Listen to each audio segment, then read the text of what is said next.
Summer 1944. The American invasion of the Philippines was not just a battle for land, it was a dagger plunged straight into the heart of the Japanese Empire, striking at its most vital resource lines. The objective was the island of Leyte, whose beaches now teemed with hundreds of thousands of American troops and enough supplies to sustain a campaign that would decide the fate of the Pacific. To the Japanese, losing Leyte meant losing everything: a collapse of their outer defenses, the severing of their supply lines, and the loss of access to crucial oil supplies from the south. The war, they knew, was coming home, and they had to stop it, no matter the cost in men or steel.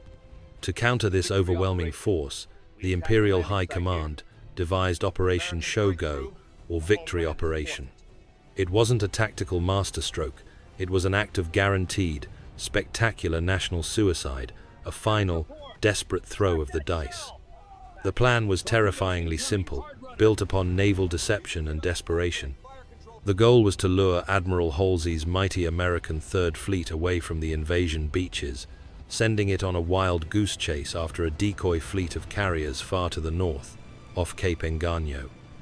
This would leave the massive American landing at Leyte protected only by small escort carriers and their fragile screening ships, the 3 Taffy task units.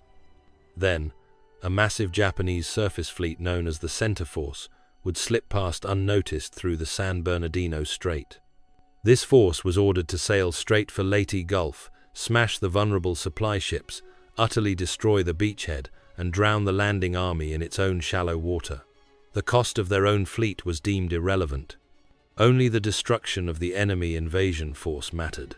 The operation was designed to sacrifice every last ship in order to deal a single, seismic blow that might force the Americans to the negotiating table. At the center of this desperate gamble was Admiral Takeo Kurita and the largest, most formidable fleet Japan could muster for the operation, a fleet considered the last effective fighting force of the Imperial Navy. At its head sailed the Yamato. Weighing in at over 72,000 tons, the Yamato was a ghost of steel and dread, the ultimate expression of naval power and imperial pride. Its colossal 18.1-inch guns, the largest ever mounted on a warship, could hurl shells weighing more than 3,000 pounds each, projectiles the size of small cars, capable of piercing the thickest armor at 20 miles. The vessel was a floating fortress, virtually untouchable by anything the Americans had nearby.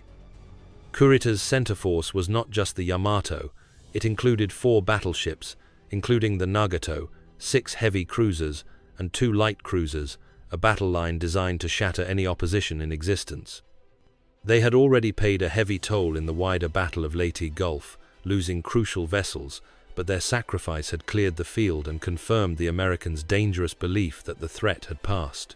Protecting the invasion fleet were 3 small task units, designated Taffy 1, Taffy 2, and Taffy 3.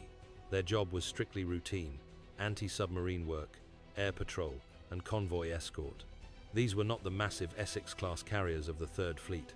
They were tiny, thin-skinned jeep carriers, CVEs, technically known as escort carriers.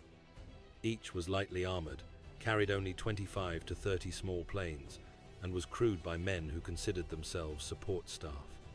Their protective screen was even more pathetic: a collection of 3 destroyers and 4 smaller destroyer escort ships, jokingly known by their crews as tin cans because of their thin, unarmored hulls. Their 5-inch guns were designed primarily to shoot down planes, not duel with battleships. The men aboard Taffy 3, the northernmost and most exposed unit, were confident the war's great naval clashes were over. They were just mopping up. They were terrifyingly wrong.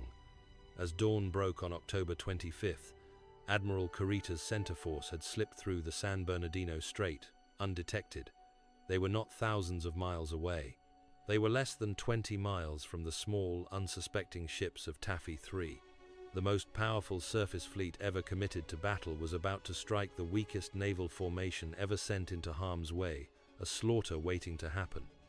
It was 400 miles to the north that Admiral Halsey had been successfully drawn away by the decoy fleet, creating the perfect vacuum over Leyte Gulf. Down near Leyte, the American sense of security was absolute. The carriers of Taffy 3 were busy launching aircraft for routine ground support missions against targets inland, their flight decks humming with the casual rhythm of routine operations. The sea was calm, the air thick with humidity, and the atmosphere on deck was closer to a training exercise than a combat mission. On the bridge of the USS Fanshawe Bay, the flagship of Taffy 3, Rear Admiral Clifton, Ziggy Sprague, felt no tension. His ships were only meant to be a minor shield, a cleanup crew after the main event. Suddenly, a frantic message broke the morning calm, a high-pitched cry from a destroyer radio operator, followed quickly by the sight that froze the blood of every man who saw it. Massive superstructure columns and pagodas of steel rising above the horizon. Structures that dwarfed anything in the American task unit by factors of 10. The dreaded center force was here, and they were closing fast. The radar operator, who minutes earlier had been tracking a large formation he assumed was friendly air traffic, now screamed the terrible truth. Enemy battleships and cruisers in sight. The giants were not only present, they were closing rapidly, already firing. In an instant, the peaceful morning transformed into the final scene of a massacre. Sprague, realizing he was facing 4 battleships and 7 cruisers with nothing but thinly armored targets, knew his first priority was survival, not combat. He ordered his small force to turn east, away from the enemy, and to start laying a massive, desperately thick smokescreen to hide the carriers, hoping to obscure them long enough to escape. As the carriers turned clumsily, the destroyers and destroyer escorts sprang to action, churning smoke and steam, attempting to create a defensive cloud, but the Yamato's main guns spoke first. The first salvos landed hundreds of feet short, the massive splashes erupting from the sea looking like small volcanoes or depth charges, but the terrifying speed of the enemy's closure meant the next ones would be on target. It was then that the first ship broke away from the fleet, not in retreat, but in a charge that defied every order and military doctrine. It was the USS Johnston, a destroyer commanded by the hard-nosed Commander Ernest Evans, a man part Native American and part cowboy, who was known for his personal motto, "I shall never retreat from any enemy force that is not at least 4 times my superior." What he faced that morning was closer to 40 times his superior in terms of pure firepower. Evans knew that running, while logical, was merely delaying the inevitable sinking of the carriers. Only an act of spectacular, suicidal aggression could buy them time. Without waiting for the flagship's order, Evans ordered the Johnston to turn hard to port, directly into the path of the oncoming battle line. His orders were simple and stunning. Full speed ahead, commence fire, prepare to launch torpedoes. His tiny ship, just over 370 feet long, was heading straight for a 1,000-foot-long battleship. The Johnston was attacking the entire center force alone.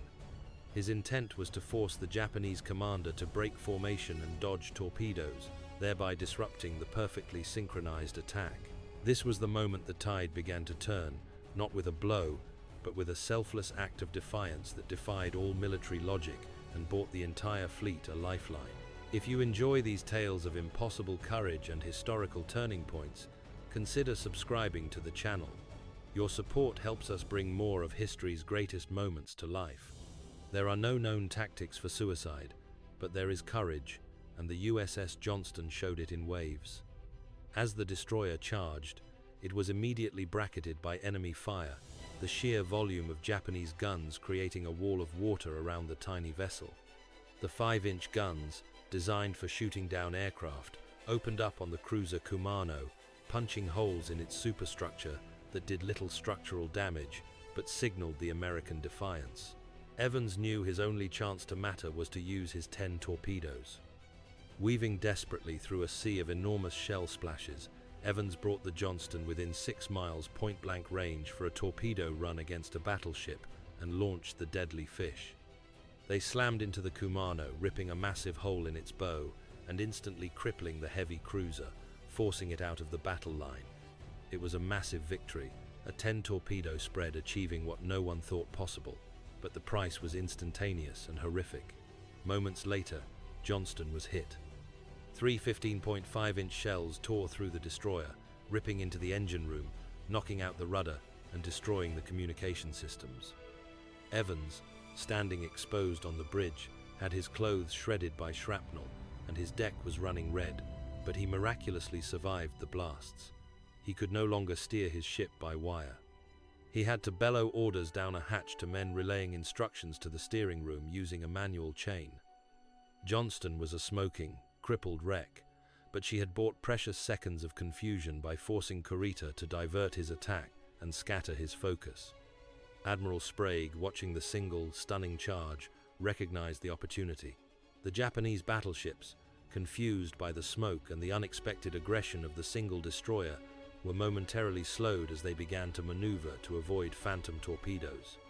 Sprague radioed the rest of his destroyers, the USS Howell and USS Heermann, and the destroyer escort USS Samuel B. Roberts, and issued the most desperate order of the entire war. "Small boys, come and attack." This was a direct order to commit suicide for the survival of the fleet. Without hesitation, the 3 remaining tin cans followed Johnston's example, streaming through the dense smoke that blanketed the area, straight into the mouth of the giants. The Howell, commanded by Commander Leon Kintberger, immediately turned into the teeth of the enemy fire, launching a full spread of torpedoes against the battleship Congo. The Heermann charged next, an act of sheer madness as it found itself between the Japanese battle line and the running jeep carriers, laying smoke and firing its 5-inch guns wildly. The Samuel B. Roberts, a tiny destroyer escort not even equipped for this kind of combat, steamed in, its captain, Lieutenant Commander Robert W. Copeland, rallying his crew with the legendary cry, "We are going to make a torpedo attack. We've got less than a chance in 1,000 of survival, but if one man can make it, then we can do it. Good luck and may God bless us." These ships, mere fractions of the enemy's size, were now the only shield for the vulnerable aircraft carriers, and they knew they were going to pay the ultimate price. The sea was no longer the sea, it was a churning, boiling inferno of sound, smoke, and spray. Shells were landing so close together that they merged into a single, terrifying roar, a constant, high-frequency reminder of the enemy's crushing power. Inside the USS Samuel B.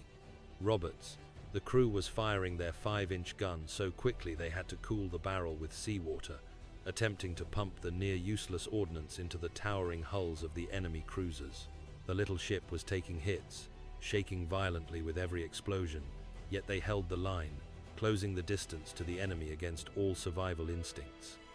In a truly unbelievable David versus Goliath moment, the Roberts closed to within spitting distance, about 2.5 miles, and launched its 3 remaining torpedoes, scoring a hit on the heavy cruiser Chokai. But Roberts had pushed its luck too far. Surrounded by 3 battleships, it was hit by a massive salvo that tore the ship in half. Crew members described the shell hitting with a sound like a freight train crashing into a steel bridge. The Roberts sank quickly, earning the lifelong moniker, the destroyer escort that fought like a battleship, her death marking a catastrophic hole in the American screen.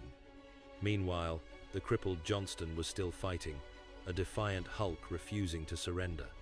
Its main engine room was flooded, its steering was out, and its communication was severed, yet Commander Evans continued to guide his ship manually toward the battle, firing its few remaining guns at anything that came into view.